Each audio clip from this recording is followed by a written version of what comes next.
Well, hello folks, I'm L.A. Little, and this is your weekly NeoTA wrap. We take a look at these markets. We do it from a neoclassical perspective, each time asking ourselves just one question. What happened last week, and what does it tell us about the coming ones? I do a show every Sunday evening, broadcast at or before 10 o'clock Eastern Time. It's archived on YouTube. It's under the channel L.A. Little. And as far as what happened last week, can we say welcome to the jungle? I mean, the lions, the cats, the tigers, they're out. They're clawing and scratching, and they're taking money away from folks. Big move down, probably the largest move we've seen now in, it has to be 3-4 years now, especially on the back of, just day after day.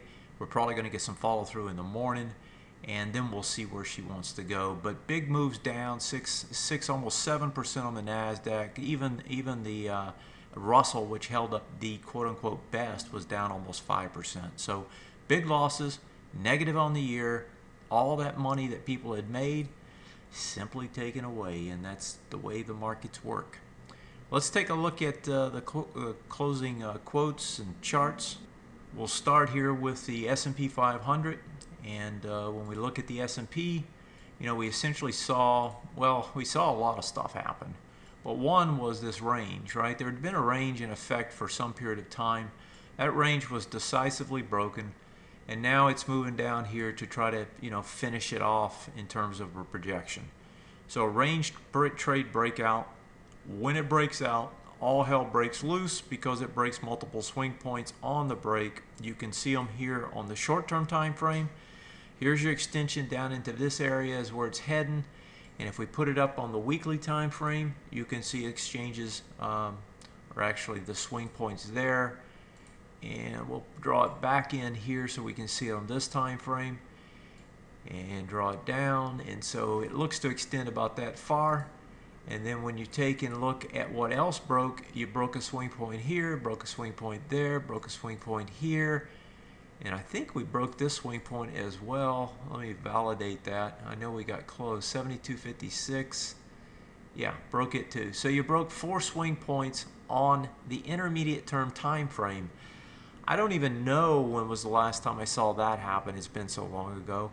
So you got multiple swing points broken, and it breaks it on the premier index, a broad 500 stocks. And it broke them on all the indexes. Broken them on sectors. Broke everywhere. You've been breaking around the world. Now it's come home to roost, and we get those breaks here. So again, where's it pointing to initially?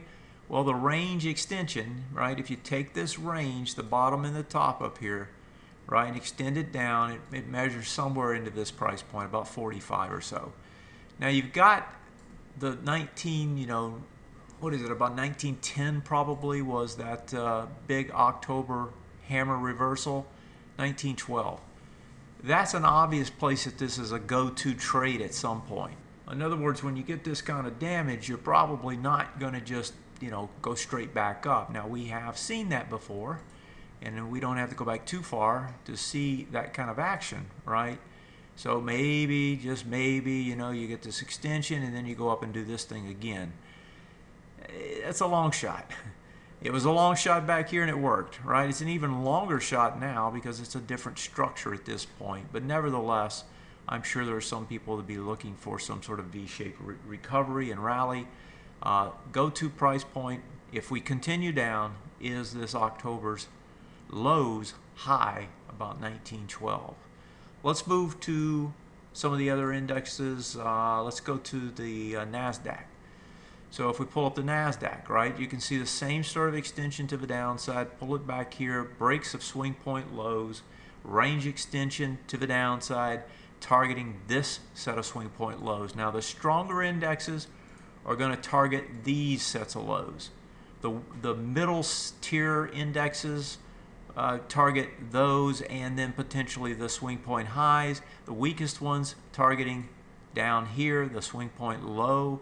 Not the swing point low, the October lows, high and lows, which happens to be a swing point in almost all cases. That's what these things are heading towards.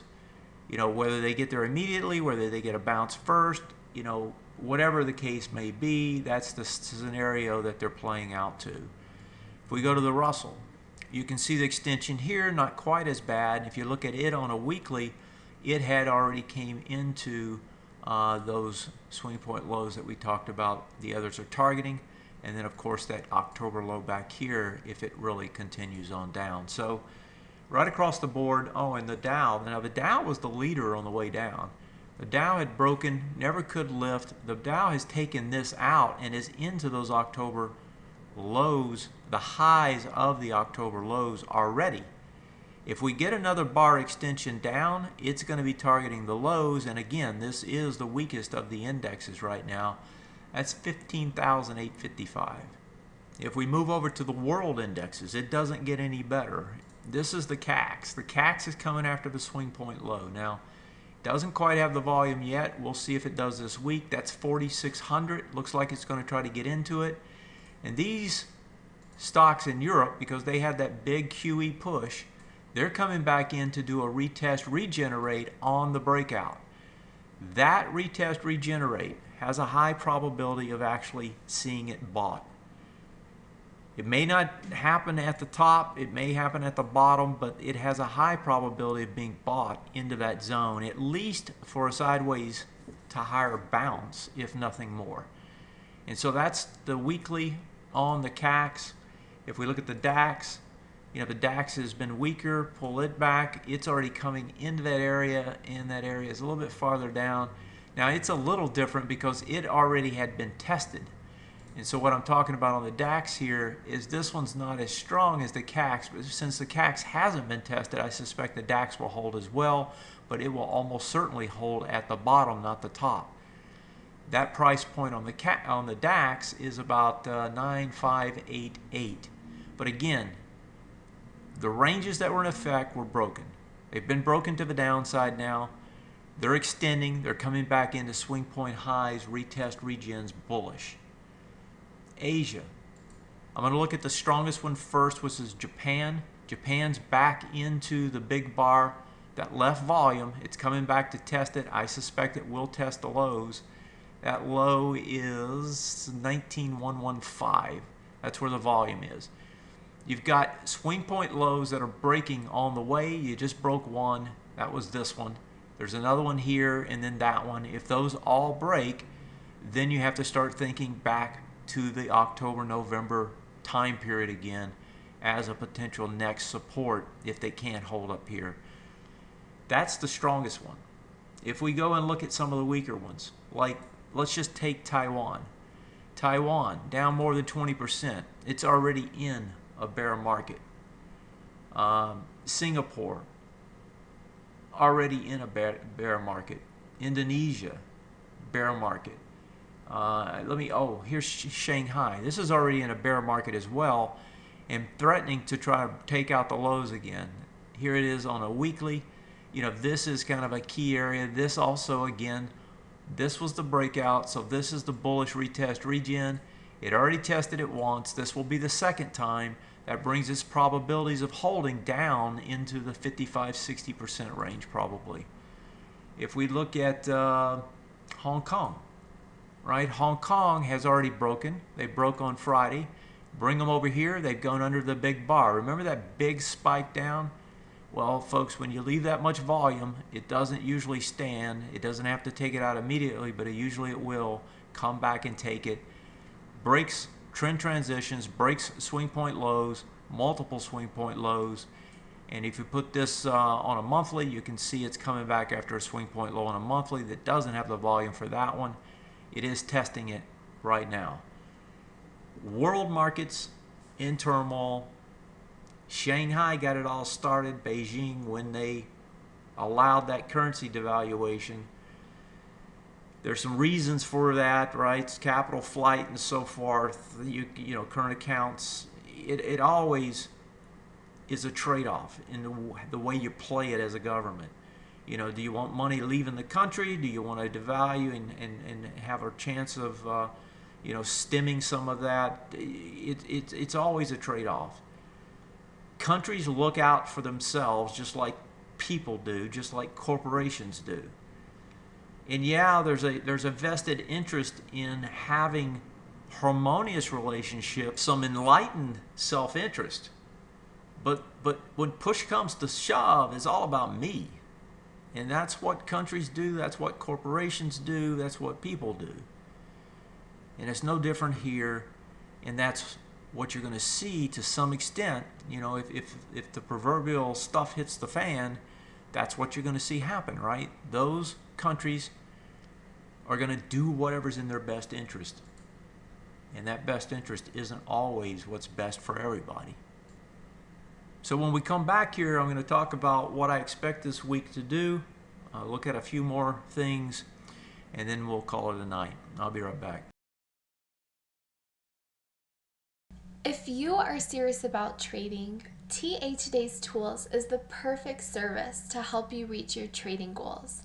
Go to our homepage and click Use Our Tools. Here you will find an overview of this amazing service we offer to our clients. One of the tools you will have access to is the TA Today charts. These charts visually map all the neoclassical concepts that LA writes and teaches about, and is the perfect charting service for neoclassical traders. Learn the trend of a stock you're interested in and see this stock on all 3 time frames. To get started with a free 2-week trial, go to our homepage, click Use Our Tools, and then click the free trial button.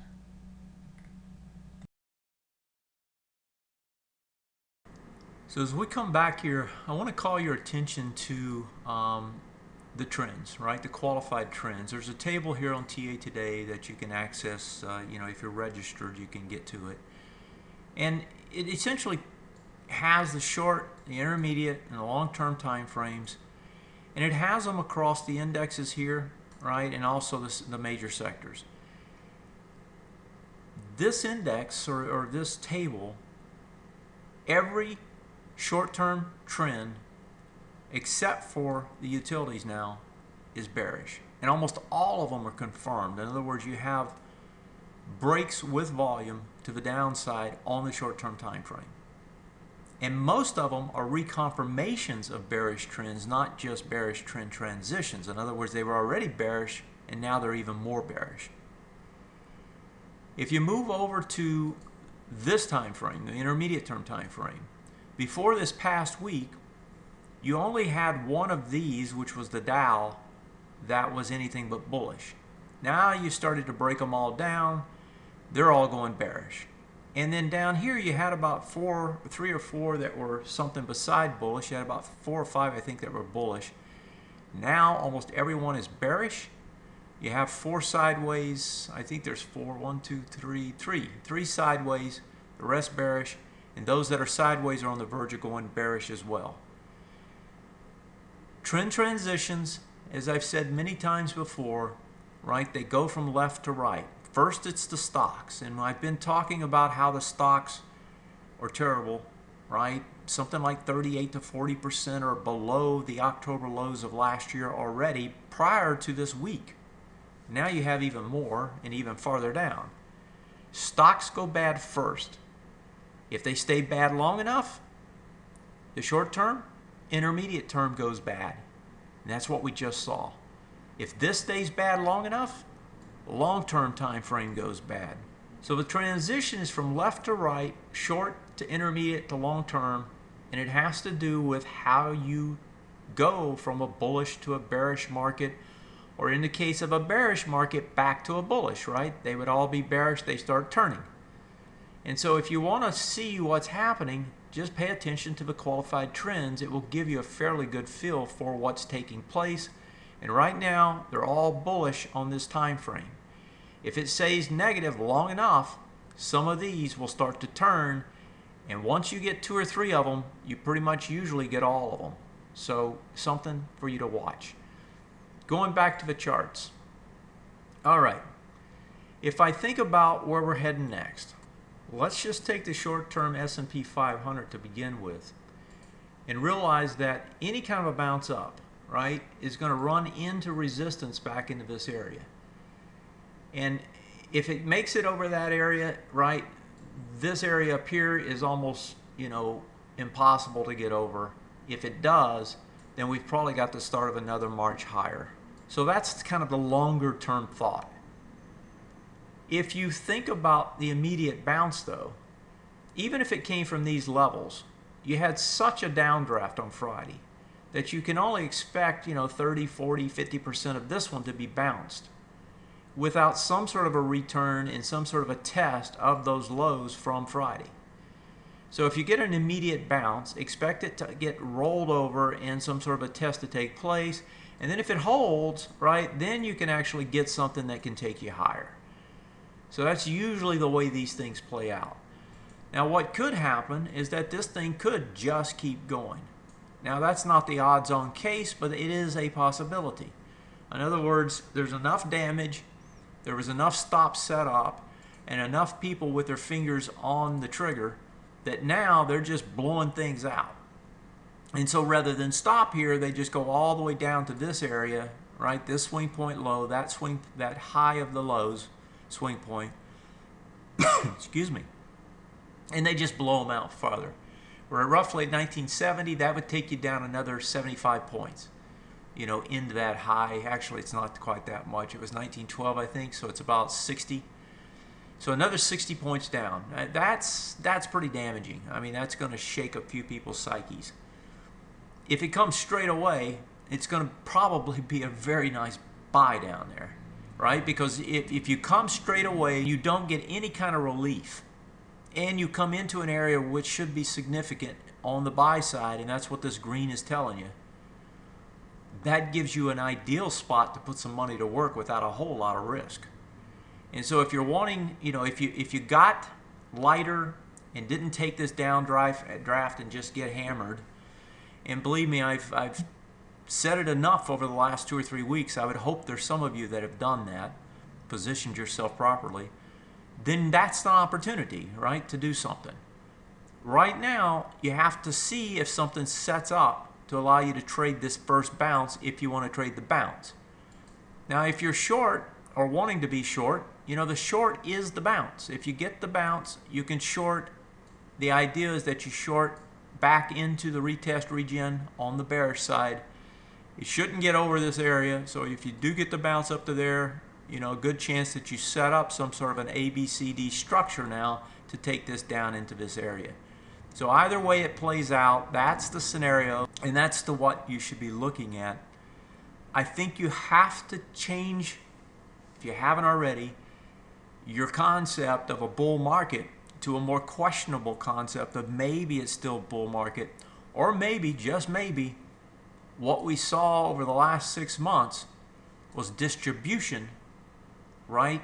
Large players slowly getting rid of everything and then eventually just dumping it at the end. That's the way it usually takes place.